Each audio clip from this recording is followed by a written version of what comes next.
Hey guys, I'm Tim. I'm Dan. And I'm Spencer. And this is a board game rundown. Today we are going to talk to you about Pingyao, First Chinese Banks. Yep. So this game's on Kickstarter right now, and this is a really tight Euro. Very tight. It was intense. So essentially what we're doing is you've got, depending on your player color, you've got dice. You're rolling those dice. And then whatever numbers you get, you're going to allocate them on the spot. And that is going to basically determine not only in what order we're taking actions, but also sort of the value of your action. Yeah, they're your workers. Depending on the place you assign it to. And it's both good to have high numbers because then you get to go first, but also to have low numbers because that gives you greater power in your action. Better rewards. Better rewards. And then some of the things you can do, you're able to maybe gain fame. You might take a remittance card, which is kind of like a loan, and you're going to basically you're going to place an ingot on a bank. Yeah, these are saishi, and they are silver ingots that we can use to get money and back and forth, and they're very hard to come by. They are super hard to come by. Yeah, that's by far the most difficult part of the game for me. The other thing you're able to do is you're able to buy additional bank buildings and place them on your board, depending on how many saishi you have on each bank. During an income phase, will get you more money, and yeah, you can recruit managers, you can give loans, you can take loans. Further on into the game, as they unlock, you can actually get these extra guys here, which give you extra abilities. And there's a lot. But it all kind of makes sense once you understand the iconography and sort of the flow. So for us, full disclosure, we had a rule book that you could tell. I don't know that this rule book will be the final rule book, but it did take some digging through this rule book to figure some things out. Last time I saw on the Kickstarter page, it says the English rule book is a work in progress still. So yes, by the time you get it, obviously the rule book will be finalized. The version we had some, it had some issues making it difficult for us to understand exactly what we were supposed to be doing. But there was some text missing between pages on one section. Sure. Yeah. But we didn't have that when I went to the Kickstarter link for the online one. Sure. I don't think that really contributed too much. But No, we did figure it out because it actually both rulebooks were good at giving examples, and I would almost say just look at the examples because those spell it out a lot better than the rest of it.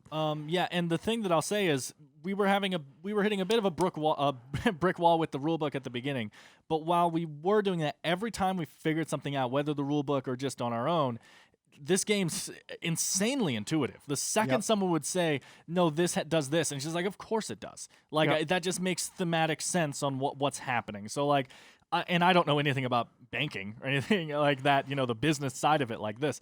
But I felt like the second Tim said something, I was like, oh, okay, that makes sense. I can wrap my mind around what that entails, how the loans work and everything like that makes sense. So yes, while we were having issues with the rule book, which when you get it, you will not have, every time we found something out, I was just like, man, that's intelligently thematically made. Like, oh yeah, that's probably how that was supposed to be. Yeah. My biggest complaint about the rule book is a minor one. It's just they use the word dices instead of dice. They use the word dice instead of die for the singular. And they did say, dices. They had once in a while two dices. That is a it's a small thing, and they'll hopefully fix it. Yeah, they will. It's just like I said, there's still translation errors throughout the rulebook. They're open about that on the Kickstarter page. It'll be fixed. Yeah. Barely worth mentioning. But otherwise, I mean, you've got a lot of options, but at the same time, feels like you don't have a lot of options with how tight this game can play because It's all about the saishi. Depending on the actions you're taking, you're manipulating and moving saishi over. You're borrowing saishi. You're trying to find ways to get more saishi so you can open up new banks. And it's just tough sometimes. Yeah. So at the end of the game, points are tallied up through bonuses and stuff, but coins and saishi are where you're going to get a lot of your points. The bulk of your points, right. And since saishi are used basically to make more coins, I realized as I was playing that the purpose of loans is just to get those saishi temporarily so I can get more coins as much as possible. Yeah. And then use those coins to buy more saishi. Because when you take a remittance, you will pay back that saishi. When you take a loan, you will pay back that loan. It's again, the flow, like if there was like a flow chart for this, it would all be very intuitive and make a lot of sense. I love these. So, like we said earlier, the dice are kind of your workers you're placing out here. But I love that. So you can go to where someone else is, but if your number's lower than theirs, so you bump them off to the resting area, but you pay the difference. So if my number's lower, I pay 3 to the blue player here. But if my number is higher, I get paid from the bank because I'm getting a worse action. So I get slightly rewarded for not getting as good of a reward, which is a funny sentence to say.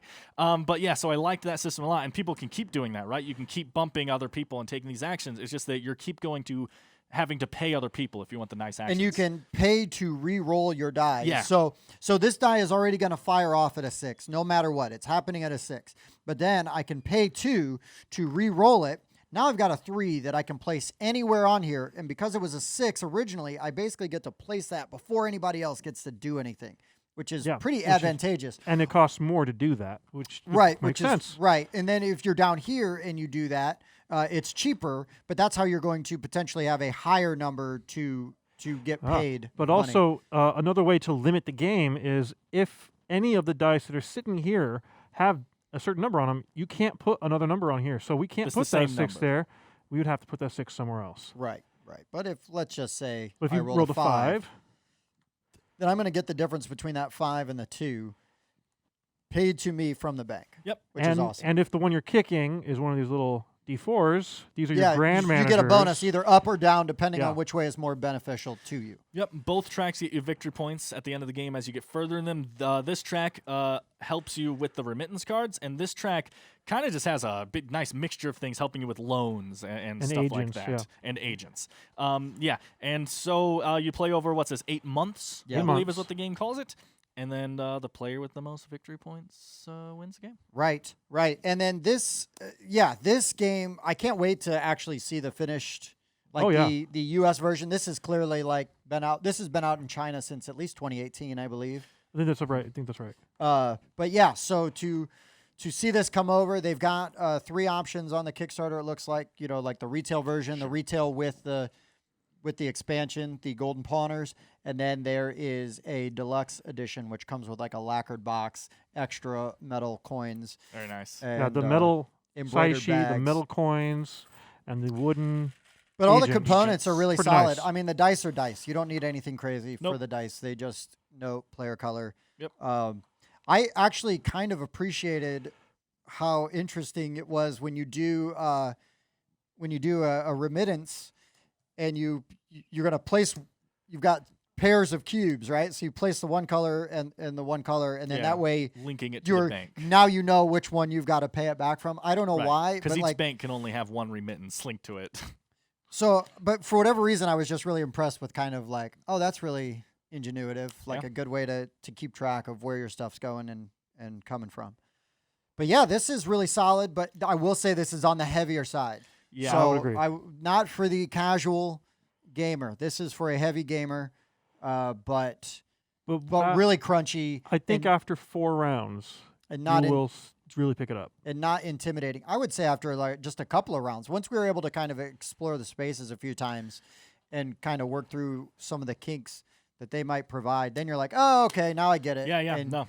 I liked this game a lot for being such a crunchy, heavy Euro. Really tight, almost Agricola tight. And yes, I made mistakes here and there that I didn't tell him about, but that's besides the point. But yeah, once I got past that slight communications barrier that we mentioned earlier, I was just like, man, this is tight. This is intuitive, and I was really enjoying myself. Maybe not everyone that was playing because, like I said, super crunchy. I think it's, you've got to have somebody that likes heavier games. Like for me, I thought this was really good. And really the more we got into it, it was more fun.